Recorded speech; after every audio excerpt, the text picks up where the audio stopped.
هنا صدقت حلمي وبدأت قالوا عني زمان موهوم بيضيع وقت. لا يوم سلمت ولا استسلمت ووقعت وقمت وامبارح غير دلوقت. هنا قلبي من جوا ده اللي بيديني القوة، في طريقي مشيت وأديني سبق. تقدر تطير من غير جناحات وياك تقول ما خلاص الوقت فات. شوف الجيات وانسى الرايحات، حبة طموح وهتعمل معجزات. تقدر تطير من غير جناحات وياك تقول ما خلاص الوقت فات. شوف الجيات وانسى الرايحات، حبة طموح وهتعمل معجزات. من هنا قررت بعد ما فكرت. Bismillahirrahmanirrahim. Alhamdulillah rabbil alamin. Wassalatu wassalamu ala asyrafil anbiya'i wal mursalin wa ala alihi wa sahbihi ajma'in. Assalamualaikum warahmatullahi taala wabarakatuh. Syukur kepada Allah Taala, hari ini kita dapat buat live meet. Yang mana jauh tu apa khabar? Harap sihat selalu. Okey. Dediknya yang pertama, tujuan kita membuat live meet tu adalah tentang tugasan yang diberi oleh Ustazah Badriah. Jadi kita buat Ustazah Badriah bagi satu tugasan, iaitu tentang al-qad. Al-qad ni ialah riba al-qad dalam fiqh muamalat. Jadi kita akan membincangkan tentang definisi yang pertama, yang kedua dalil daripada Quran dan hadis. Lepas tu kita akan membincangkan tentang pendapat-pendapat ulama ataupun pandangan ulama tentang riba.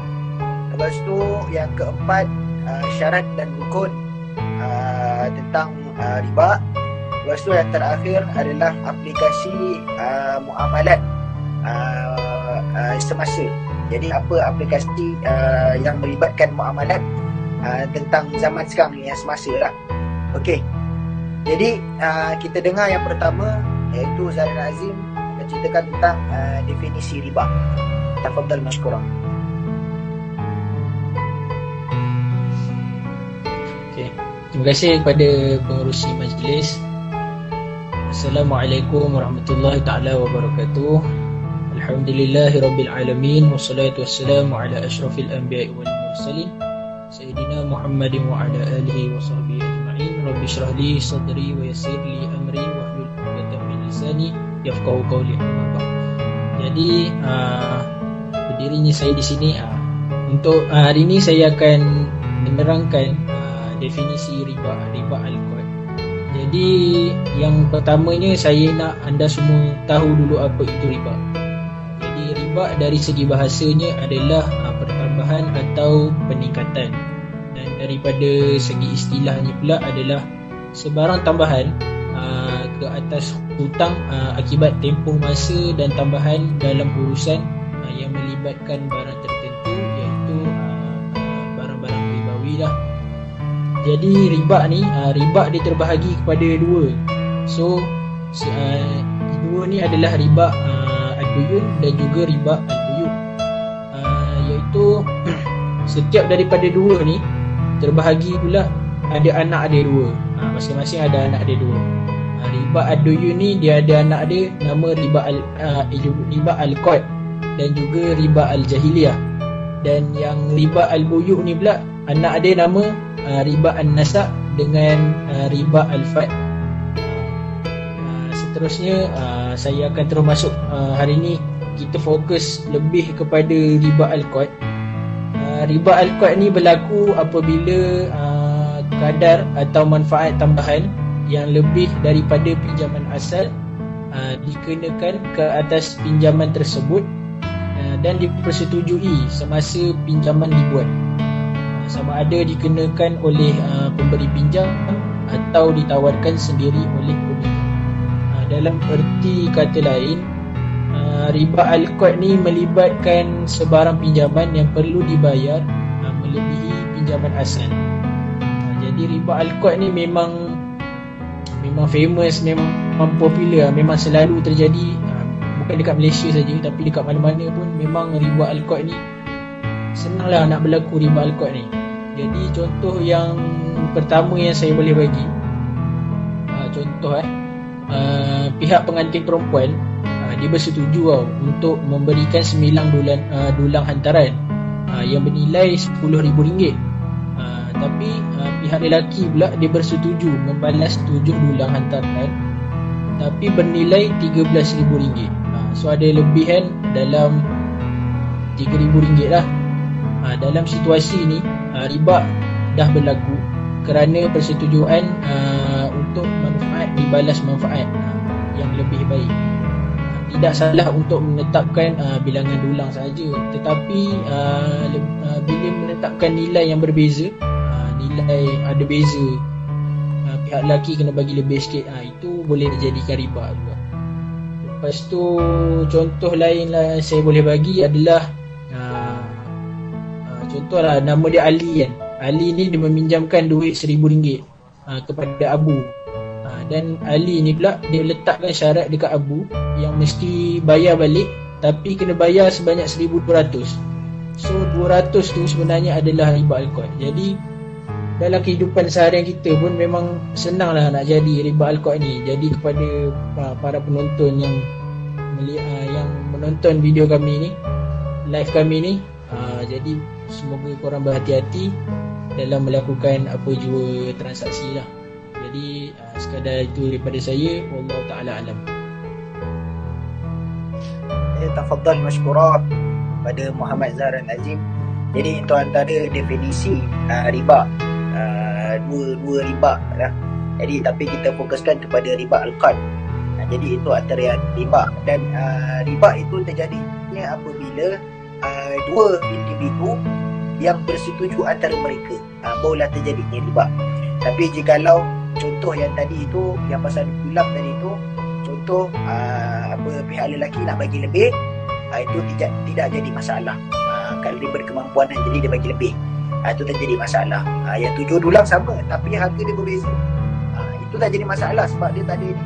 Tapi yang jadi masalah bila bapa waktu kata kau kena bagi dulang 7 dulang tapi yang berharga 13,000 contoh. Itu kat situ dah ada tanda-tanda riba. Okey. Jadinya Allah Subhanahu Wa Taala berfirman dalam surah Al-Baqarah ayat 278 dan 280. Ya ayyuhallazina amanu taqullaha wa zaru ma baqiya minar riba in kuntum mu'minina fa in lam taf'alu fa'zanu biharbin minallahi wa rasulih. Wa in tubtum falakum ru'usu amwalikum la tazlimun wa la tuslamun la tazlimun wa la tuslamun wa in kana zu usratin fa naziratun ila maisarah wa an tasaddaqu khairul lakum in kuntum ta'lamun. Wahai orang beriman, bertakwalah kepada Allah dan tinggalkanlah sisa-sisa riba. Sisa riba itu apa? Yang belum dimuat. Jika kamu orang beriman, maka jika kamu tidak meninggalkan sisa riba ini, maka ketahuilah Allah Subhanahu Wa Taala dan Rasulnya akan memerangi kamu. Dan jika kamu bertaubat dari pengambilan riba, maka bagimu pokok hartamu, kamu tidak dianiaya dan kamu tidak menganiaya harta kamu dan kamu tidak dianiaya. Faham tak? Okey. Dan jika orang yang berhutang itu dalam kesukaran, maka berilah tangguh sampai dia berkelapangan. Jadi kita ni jadi manusia, bila orang berhutang, duk sibuk hentam, nak hutang. Walaupun RM10 pun, hari-hari kita duk tanya member kita. Member kita dah susah, hari-hari kita duk tanya. Jadi apabila kawan kita itu, dia berhutang kepada kita, bagilah sedikit masa. Sebab itu adalah antara sifat orang yang bertakwa. Kan? Jadi Allah SWT sebut sini, wa antasaddaqu khairul lakum in kuntum ta'lamun, dan menyedekahkan sebahagian atau semua hutang itu lebih baik bagi kamu jika kamu mengatakan. Jadi lebih baik kita menghalalkan daripada kita belum hutang itu yang RM10 tu. Itu antara dia. Okey. Jadi yang mana kalau kita lihat riba al-qad ini, kalau kita tengok dalam satu hadis yang mana Rasulullah SAW meminjam kepada Jabir ibni Abdullah radhiyallahu anhu, dia meminjam kepada meminjamlah pinjaman apa wallahu alam, tapi dia pinjam. Jadinya dia cakap sini, kana li ala nabi sallallahu alaihi wasallam dainun faqadani wa zadani. Baginda sallallahu alaihi wasallam berhutang kepada aku, lalu baginda membayarnya dan melebihkan bayaran kepada aku. Macam mana kita berhutang kepada orang lalu kita bayar lebih? Ada tak orang zaman sekarang kita? Rasanya tak ada, kan? Jadi kita mestilah memupukkan kita punya rasa kasih sayang, yang mana Rasulullah SAW memupukkan hatinya dengan kasih sayang, kan? Jadinya itu antara benda yang Rasulullah SAW buat, kan? Satu lagi, Imam Nawawi menyebut adalah disunatkan kepada penghutang untuk melebihkan nilai bayaran hutang semasa menyelesaikan hutang tersebut. Okey, itu dah dalam Al-Manhaj Syarah Sahih Muslim. Jadi diriwayatkan lagi dari Abu Rafa'i radhiyallahu anhu, Nabi SAW bersabda, fa inna min khiyarin nas ahsanuhum qada. Manusia yang terbaik ialah manusia yang terbaik membayar hutangnya. Jadi dia terbaik bayar hutang dalam bentuk apa? Macam tu. Jadi kalau kita nak bayar hutang, kita bayarlah bayaran yang paling terbaik. Jadi saya akhiri saya punya dalil ini dengan satu ayat Al-Quran surah Al-Maidah, wa ta'awanu 'alal birri wat taqwa wa la ta'awanu 'alal ithmi wal 'udwan. Dan hendaklah kamu bertolong-tolongan untuk membuat kebajikan dan bertakwa, dan janganlah kamu bertolong-tolongan pada melakukan dosa, maksiat dan pencerobohan. Jadi itu saja daripada saya tentang dalil Al-Quran dan hadis. Saya menyerahkan kepada pandangan ulama, iaitu Syazani. Tafadhal mashkura. Assalamualaikum warahmatullahi wabarakatuh. Terima kasih kepada Ustaz Zul dan Ustaz Zaharan yang memulai kita punya live ni. Jadi saya akan terus kepada tajuk kita, iaitu hukum dan pandangan daripada ulama. Jadi ulama yang pertama kita, iaitu kita ambil daripada Imam Hanafi, yang mana Imam Hanafi menyatakan bahawa qad yang mendatangkan keuntungan hukumnya haram jika keuntungan tersebut disyaratkan sebelumnya. Yang mana maksudnya di sini kita ambil contoh yang mudah, seperti mana contohlah kita bagi contoh Zul pinjam duit pada Zahran sebanyak RM100. Jadi Zahran memberikan syarat pada Zul. Jadi Zul, kau kena pulangkan balik duit aku ni sebanyak RM120. Jadi syarat yang diberikan Zahran kepada Zul itu adalah riba adalah qad. Itu adalah haram. Jadi itu adalah haram. Jadi haram mengambil manfaat dari qad dengan penambahan jumlah pinjaman lebih jika disyaratkan, kecuali Imam Hanafi menegaskan kat sini, kecuali berdasarkan kesepakatan kedua-dua belah pihak. Jadi benda ni boleh diterima. Tapi jika penambahan pengembalian wang tersebut berbentuk iktikad yang baik, seperti mana Rasulullah SAW memberi Abu Bakar unta yang dipinjamnya dengan unta yang lebih baik, maka itu juga boleh. Jadi kita terus kepada imam kita yang kedua, iaitu Imam Maliki daripada mazhab Malikiyah. Menurut mazhab Maliki, hutang piutang yang bersumber dari jual beli, penambahan pembayaran yang tidak dipersyaratkan adalah boleh. Sedangkan dalam hal hutang piutang al-qad, penambahan bayaran yang tidak dipersyaratkan dan tidak dijanjikan kerana telah menjadi kebiasaan di masyarakat, hukumnya adalah haram. Jadi kat sini kita boleh faham yang mana apabila i'tiqad itu dipersyaratkan sebelumnya, maka ianya haram. Jadi jika dia tidak dipersyaratkan, ianya boleh diterima.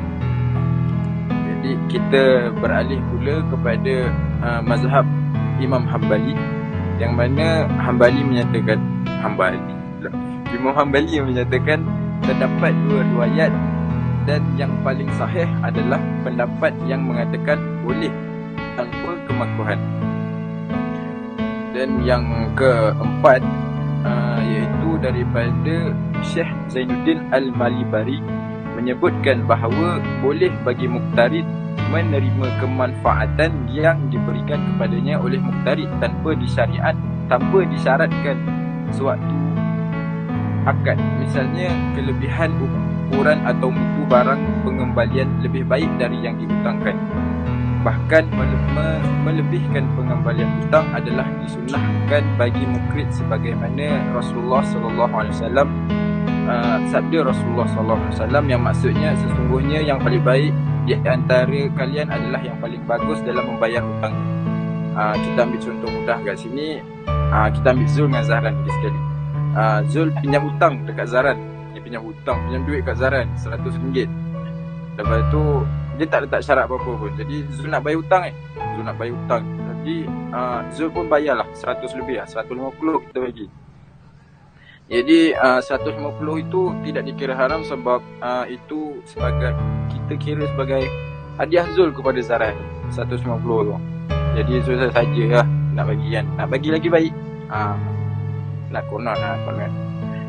Jadi apa-apa pun kita umum rakyat Malaysia kita tahu kita berpegang kepada mazhab Syafi'i, yang mana mazhab Imam Syafi'i menyatakan penambahan pelunasan hutang yang diperjanjikan oleh muqtarid, iaitu pihak yang berhutang, maka pihak yang mengutangi makruh menerimanya.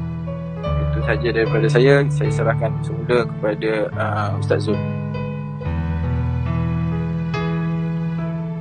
Jazakumullah khair dari Syazani. Jadi itu antara pendapat-pendapat ulama, yang mana pendapat Imam Malik, Imam Hanafi, Imam Syafi'i iaitu imam kita, Imam Hanbali, dan menurut juga Syekh Zainuddin Al-Malibari. Jadi saya tertarik kepada apa yang Syekh Zaini cakap. Menurut Syekh Zainuddin Al-Malibari menyebut bahawa boleh bagi muqtarid. Muqtarid ni apa? Muqtarid adalah pihak yang berhutang. Jadi kita yang hutang, kita adalah muqtarid. Okey, menerima kemanfaatan yang diberikan kepadanya oleh muqtarid tanpa disyaratkan suatu akad. Misalnya kelebihan ukuran atau mutu barangan pengembalian lebih baik dari yang dihutangkan. Bahkan melebihkan pengembalian hutang adalah disunahkan bagi mukrid. Mukrid ni siapa? Okey. Mukrid itulah orang yang berhutang. Jadi sebagaimana Rasulullah SAW bersabda, an Abi Hurairah radhiyallahu anhu, Rasulullah SAW annahu faqala khairukum ahsanukum qada'an muttafaqu alaih. Sesungguhnya yang paling baik di antara kalian adalah orang yang paling bagus dalam membayar hutang. Tadi saya dah letak yang pada awal hadis tadi. Jadi apabila kita nak membayar hutang, saya menasihatkan adalah salah satu nasihat. Bila kita nak bayar hutang, lebih baik kita hutang kita memberi duit yang kita hutangkan tu kepada orang yang pinjam tu, yang bagi pada kita pinjam tu, dengan cara yang baik. Sebab kadang-kadang orang yang memberi pinjam kepada kita ni susah. Jadi dia akan tekan pada orang yang hutang. Jadi orang hutang pun kadang-kadang dia stres. Jadi bila dia dapat duit, kadang ada yang balik, ada yang dah bagi baru dia bagi. Jadi itu tak sedap didengar ataupun tak sedap dalam pandangan Islam.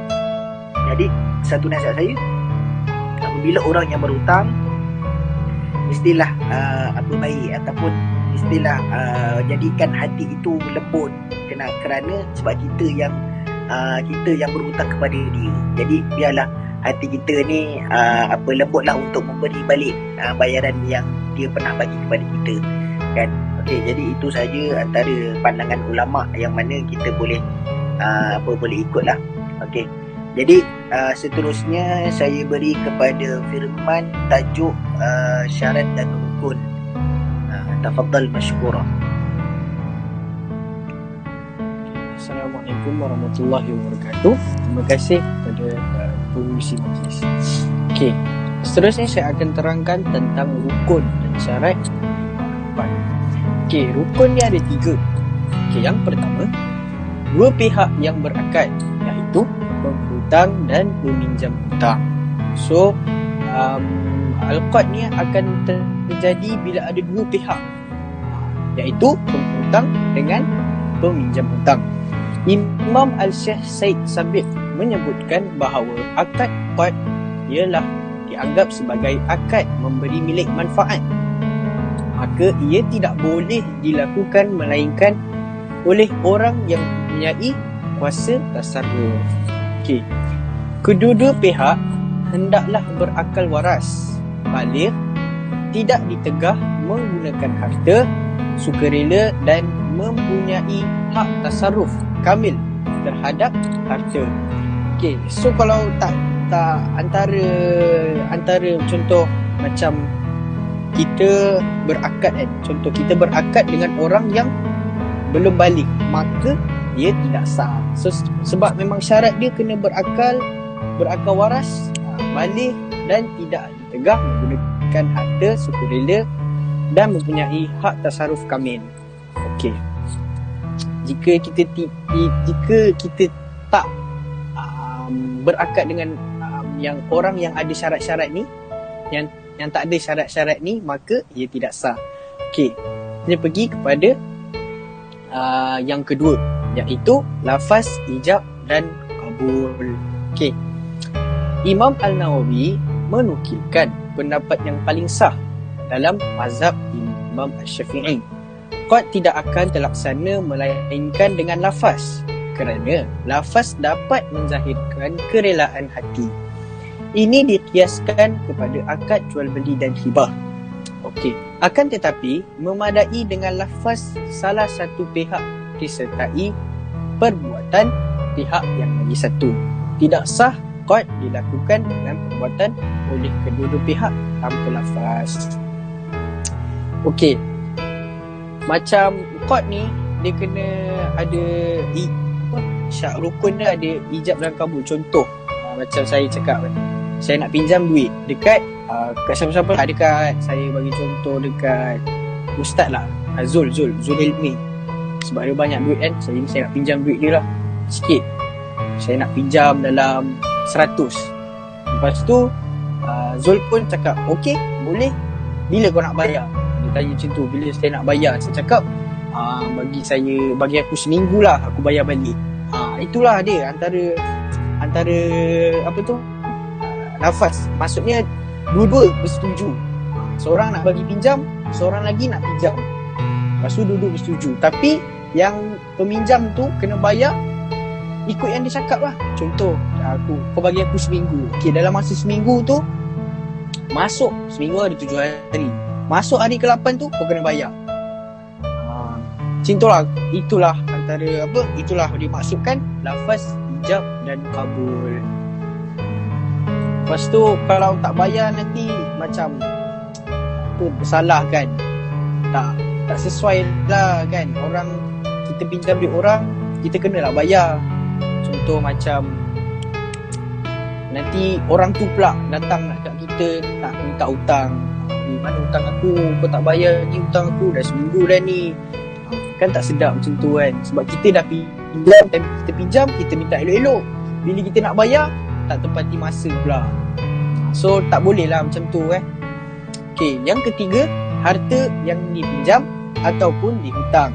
Okey, Imam An-Nawawi juga menyebutkan bahawa syarat utama bagi harta yang dipinjamkan ialah harta yang bermanfaat dan kekal zatnya, sama seperti apa yang disyaratkan dalam mawquf harta wakaf.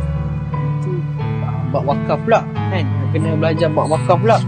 Okey, sifat kekal pada zat harta diperlukan bagi membolehkan proses pemulangan harta itu dilakukan. Namun begitu, boleh juga memberi qad menggunakan harta yang tidak kekal, iaitu harta yang diguna habis seperti sabun, garam, gula, beras dan sebagainya.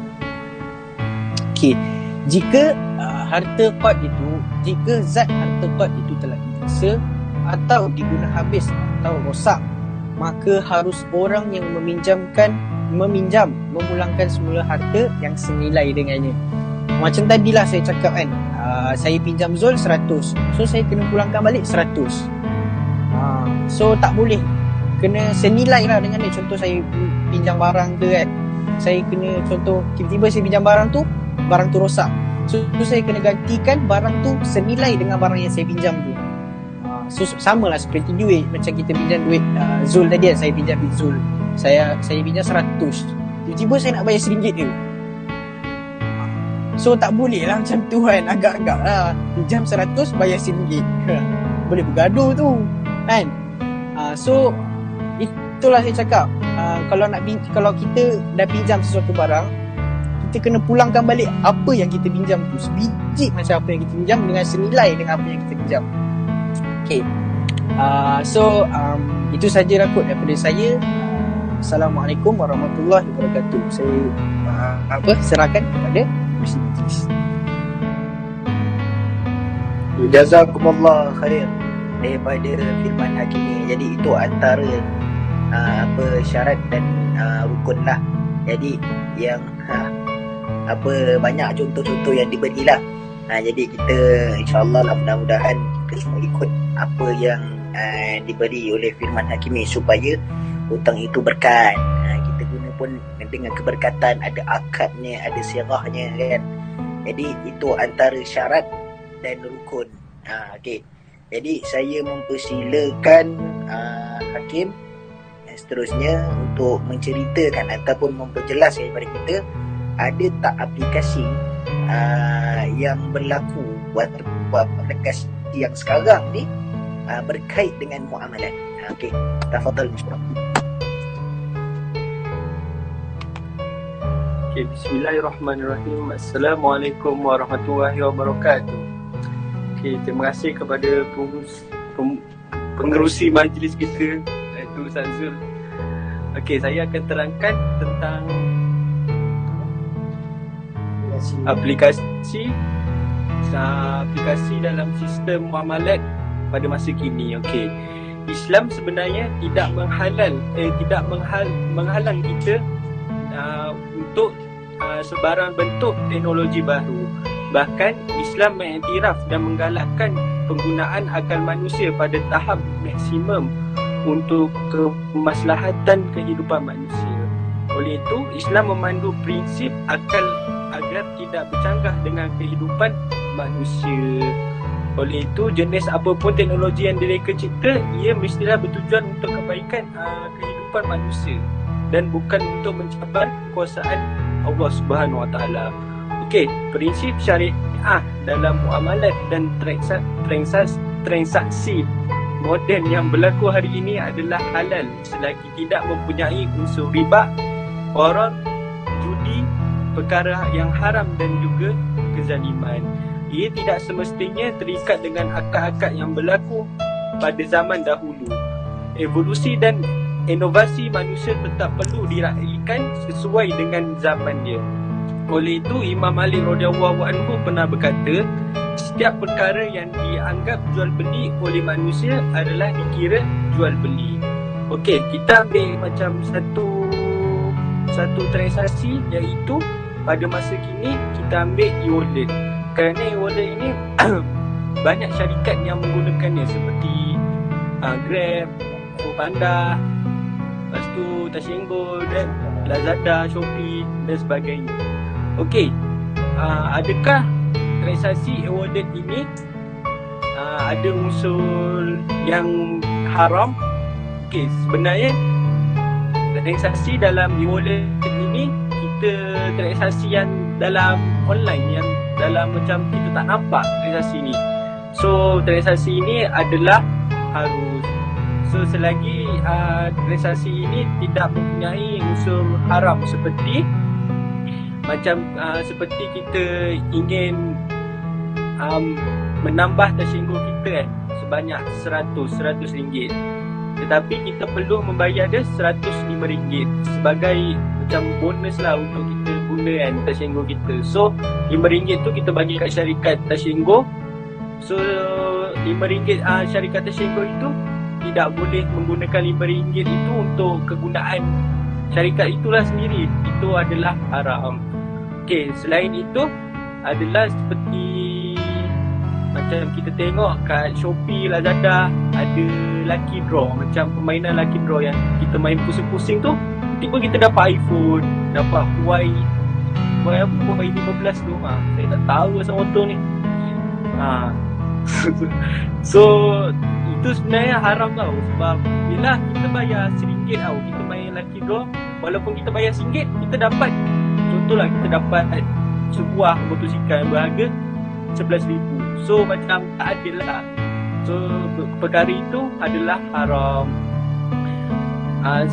Walaupun kita bayar RM1, kita bayar RM1 untuk kita main lucky draw, tetapi kita tak dapat hasil. Macam contoh kita pusing lucky draw tu, tapi tak dapat hasil lah. Macam tak dapat tak dapat hadiah, tapi kita dah bayar RM1 tu, RM1 tu adalah haram. Okey, kesimpulan yang kita boleh buat adalah e-wallet ini adalah e-wallet sebenarnya dia tidak melanggar prinsip syariah tau. E-wallet ini dia membantu manusia pada zaman kini, seperti yalah kita touch and go.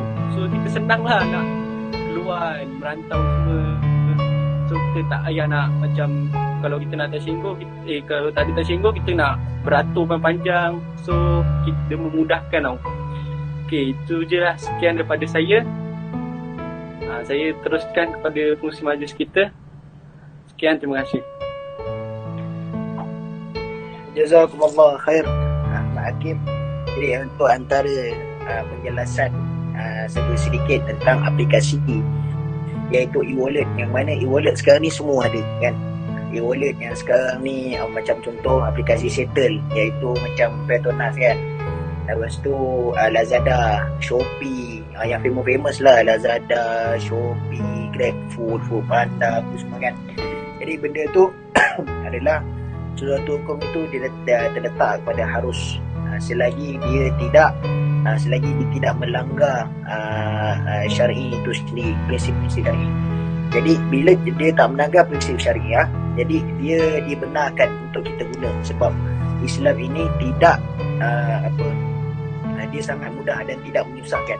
Jadi dalam ada satu lagi tambahan daripada aplikasi e-wallet ini, iaitu macam mana Hakim kata, sekarang ni banyak orang yang lucky draw untuk dapatkan motor, dapatkan kereta, dapatkan telefon kan. Jadi bila kita buat lucky draw tu, sebenarnya banyak lagi. Contoh, saya bagi satu contoh. Contohnya macam kita yang ada unsur-unsur haram aplikasi dalam muamalat, dia tak kira lah riba ke ataupun judi. Contoh macam PUBG. Itu memang famous. Memang famous. PUBG. Kan kita buat apa? UC dia tak tahu.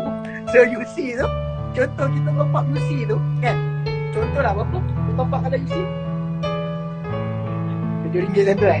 Saya tak tahulah kan, kalau top up tu contoh kita top up dan kita pergi kat upgrade tu kan, kita beli box tu kan, box tu kan. Tadi kita cakap apa, box kan, yang beli box tu kan. Jadi kita tekan, kita dapat apa, kita target lain dapat lain kan. Jadi benda tu ada laki juga kan. Benda yang apa, laki tu orang panggil apa, nasib. Benda yang nasib. Jadi nasib tu pun antara judi juga kan. Jadi PUBG ni pun ada juga, dia ada orang panggil sebab Islam ni tidak melarang untuk dalam hiburan, tapi hiburan itu janganlah berlebih-lebihan. Kalau kita berlebihan, itu adalah mendatangkan haram ataupun mendatangkan kelalaian pada kita kan. Jadi dalam PUBG itu ada crate ataupun token tu sendiri yang kita beli. Jadi kita putar lah, nak dapatkan weapon lah, nak dapatkan skin, nak dapatkan bermacam-macam lah. Jadi kat situ dah ada unsur haram. Jadi kalau kita nak main, kita main je. Ada baju, tak ada baju, jalan. Ada weapon, tak ada weapon, jalan. Ada bom, tak ada bom, jalan kan. Itu antara dia lah. Ni saya basuh habis ni untuk pemain-pemain PUBG ni. Jadi itu antara nasihat. Bukan kita nak cakap ni atas dasar kita marah pada memang macam tidak. Kita bukan macam tu. Kita masih lagi rasional untuk membuat keputusan. Kan? Jadi kita sama-sama mengubah diri kita, dan saya sendiri pun nak mengubah diri saya dalam keadaan baik. Okey, insya-Allah saya bagi satu ayat Quran untuk sebagai penutup kita. Suratul Nisa ayat 160 dan ayat 161. Wa bizulmin minal ladina hadu harramna 'alaihim thayyibatin uhillat lahum wa bisaddihim an sabilillahi katsira wa akhzihim ar-riba wa qad nuhu anhu wa aklihim amwalan nasi bil batil wa a'tadna lil kafirin minhum azaban alima. Jadi apa maksudnya? Maksudnya maka disebabkan kezaliman orang Yahudi, maka kami haramkan atas mereka yang memakan makanan yang baik-baik yang dahulunya dihalalkan bagi mereka, dan kerana mereka banyak halang manusia dari jalan Allah, dan disebabkan mereka makan riba padahal sesungguhnya mereka telah dilarang darinya, dan kerana mereka memakan harta orang yang jalan yang batil, dan kami telah menjadikan untuk orang-orang kafir itu di antara mereka itu siksa yang pedih, azaban alimah. Jadi itu antara peringatan yang Allah Subhanahu Wa Taala bagi kepada kita. Jadi untuk mengakhiri kita punya live meeting ini, sama-samalah kita meningkatkan ketakwaan, meningkatkan kenikmatan kemanisan iman dalam diri kita dengan kalimah la ilaha illallah Muhammadur Rasulullah dalam hati kita. Banyakkan berzikir. Sekarang-sekarang ni tengah-tengah PKP, antara satu nasihat saya, banyakkanlah ibadat. Kan PKP ni tak boleh keluar. Jadi PKP tu apa? PKP tu apa? Cuba teka, cuba buka mic sikit kan. Jadi kita perintah nasi sikit lah. Perintah kawalan pergerakan. Lain? Ini PKP, fikirlah sendiri. Okey, sebenarnya PKP tu peningkatan dalam ibadah kita. Sebenarnya Allah Ta'ala nak bagi satu ujian ataupun satu peringatan kepada kita sebenarnya. Jadi kita lihatlah diri kita sendiri, siapalah kita di atas bumi Allah Subhanahu Wa Ta'ala ini. Kita adalah hamba sahaja. Jadi wallahu a'lam, wabillahi taufiq wal hidayah. Wassalamualaikum warahmatullahi taala wabarakatuh.